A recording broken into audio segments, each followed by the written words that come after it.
Assalamualaikum warahmatullahi wabarakatuh. Anak-anakku, selamat pagi. Kembali lagi kita belajar pendidikan agama Islam bersama Bu Nana. Nah, pada kesempatan kali ini kita akan belajar mengenai materi zakat. Nah, zakat yang akan kita pelajari yaitu tentang pengertian zakat, syarat zakat, dan juga ketentuan zakat. Baiklah, kita akan mulai materinya. Materi yang pertama yaitu pengertian zakat. Zakat adalah salah satu rukun Islam yang wajib ditunaikan oleh setiap muslim yang telah memenuhi syarat. Zakat berarti menyisihkan sebagian harta tertentu untuk diberikan kepada fakir miskin dan orang-orang yang berhak menerimanya. Selanjutnya yaitu hukum zakat.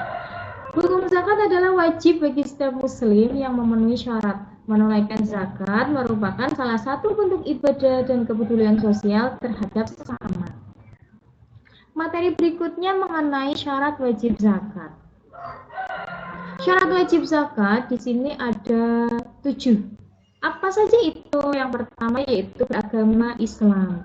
Yang kedua baligh atau dewasa. Yang ketiga berakal sehat. Yang keempat merdeka. Yang kelima milik penuh. Milik penuh di sini maksudnya adalah harta tersebut milik kita, murni milik kita, bukan hasil meminjam dari orang lain, hasil berhutang atau bahkan hasil mencuri, bukan seperti itu, tapi milik kita.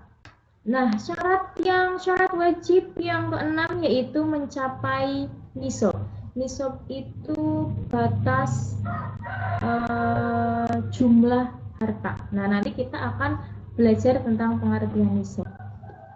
Syarat terakhir yaitu berlaku 1 tahun atau di sini disebut haul. Materi selanjutnya yaitu jenis-jenis zakat. Terdapat 2 jenis zakat, yang pertama zakat mal dan yang kedua adalah zakat fitrah. Apa itu zakat mal? Zakat mal yaitu zakat yang dikeluarkan dari harta benda seperti emas, perak, perniagaan, dan hasil pertanian. Sedangkan zakat fitrah adalah zakat yang dikeluarkan pada bulan Ramadan sebagai bentuk pensucian diri. Jadi ada perbedaannya ya antara zakat mal dan zakat fitrah. Kalau zakat mal dikeluarkan sewaktu-waktu, sedangkan zakat fitrah hanya di bulan Ramadan. Zakat mal berupa harta, sedangkan zakat fitrah berupa makanan pokok. Nah, zakat mal itu bisa dikeluarkan oleh satu keluarga begitu ya, sedangkan zakat fitrah itu harus per orang. Nah, materi selanjutnya yaitu nisab. Apa itu nisab? Nisab adalah batas minimal harta yang wajib dizakati. Setiap jenis harta memiliki nisab yang berbeda-beda. Contohnya, misalnya di sini adalah zakat mal berupa emas. Batas nisabnya atau batas minimal hartanya yaitu sebanyak 85 gram emas.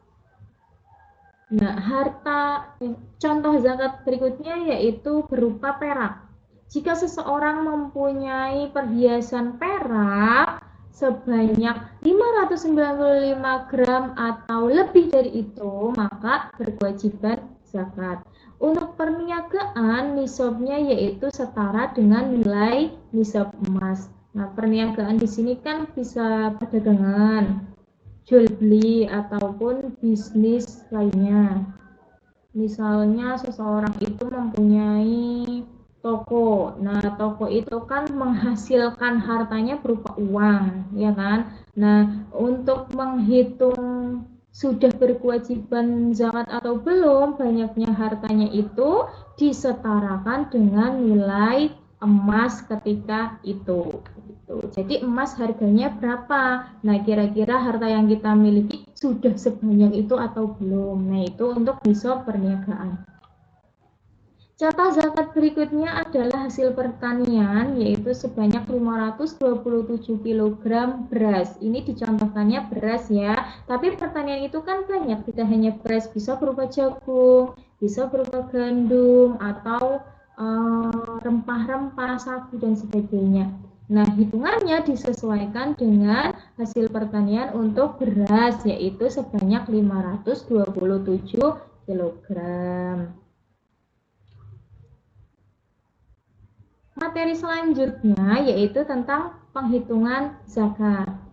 Nah, tadi kan kita sudah mempelajari tentang pengertian zakat ya, ada zakat mal dan zakat fitrah. Nah, di sini penghitungan zakatnya pun berbeda antara zakat mal dan zakat fitrah. Jumlah zakat bervariasi tergantung pada jenis harta. Nah, di sini dicontohkan misalnya untuk penghitungan zakat mal yaitu sebanyak 0,5% dari nilai harta yang mencapai nisab dan telah melewati 1 tahun. Jadi nisabnya tergantung pada jenis hartanya apa, kemudian haulnya yaitu 1 tahun. Haul adalah batas kepemilikan harta. Jika harta itu sudah mencapai haul atau sudah mencapai 1 tahun, maka seseorang berkewajiban untuk mengeluarkan zakat. Tapi jika jika harta yang kita miliki itu ternyata belum 1 tahun, misalnya baru 3 bulan, baru 6 bulan, baru 9 bulan setengah, berarti kan itu belum mencukupi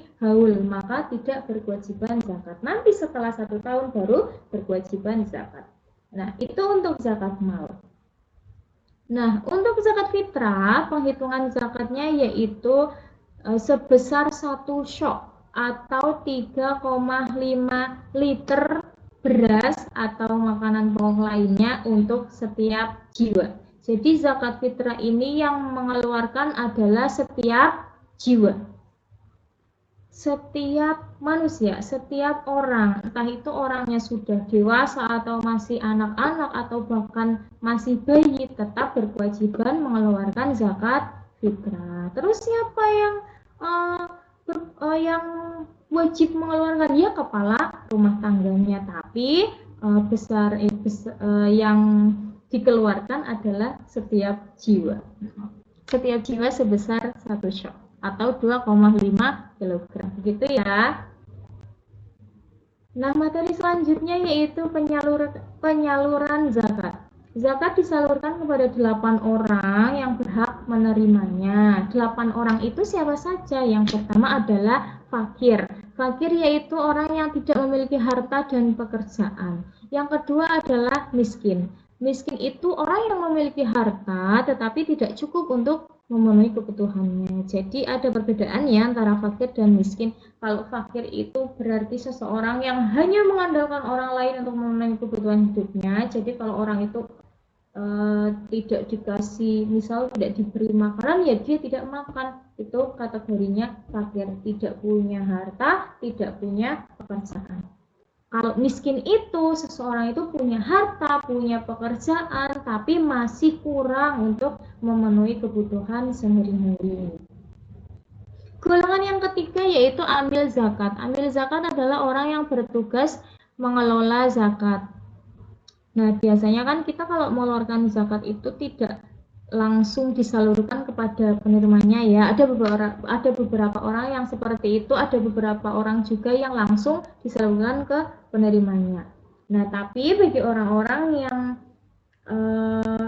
mengelompokkan dulu zakatnya, maka yang mengelola zakat itu namanya amil zakat, orang yang bertugas mengelola zakat. Jadi amil zakat itu selain mengelola zakat dari banyak orang, dia juga berhak untuk menerima zakat. Golongan yang keempat adalah mu'alaf. Mu'alaf itu artinya orang yang baru masuk Islam.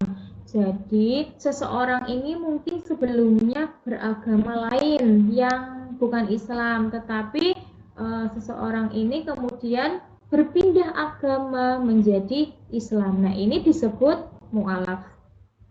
Nah, tentunya mu'alaf itu tidak seumur hidup mendapatkan zakat, tergantung pada keadaan ekonomi masing-masing. Misalnya ada seorang mu'alaf yang ternyata sudah 1 tahun menjadi mu'alaf tapi kategorinya adalah orang yang miskin, maka dia tetap bisa atau tetap berhak mendapatkan zakat. Nah, ada yang berpendapat bahwa batas untuk mendapatkan zakat bagi mu'alaf yaitu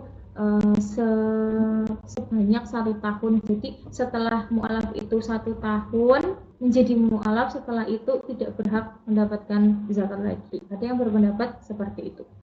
Tapi kembali lagi disesuaikan dengan keadaan ekonomi sang mu'alaf itu.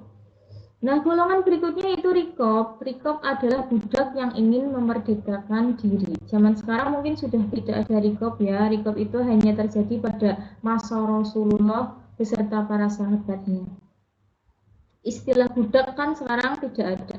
Jadi zaman dulu itu ada istilah budak. Budak adalah manusia yang dibeli oleh manusia yang lain untuk melakukan apapun yang diinginkan oleh manusia yang membeli itu. Misalnya disuruh bersih-bersih rumah, membantu pekerjaan rumah, membantu bisnisnya atau apapun itu, tapi tidak diberi honor. Jadi itu namanya budak. Tapi zaman sekarang tidak ada orang seperti itu. Nah, ya golongan berikutnya adalah ghorim. Ghorim itu apa? Ghorim adalah orang yang terlilit hutang.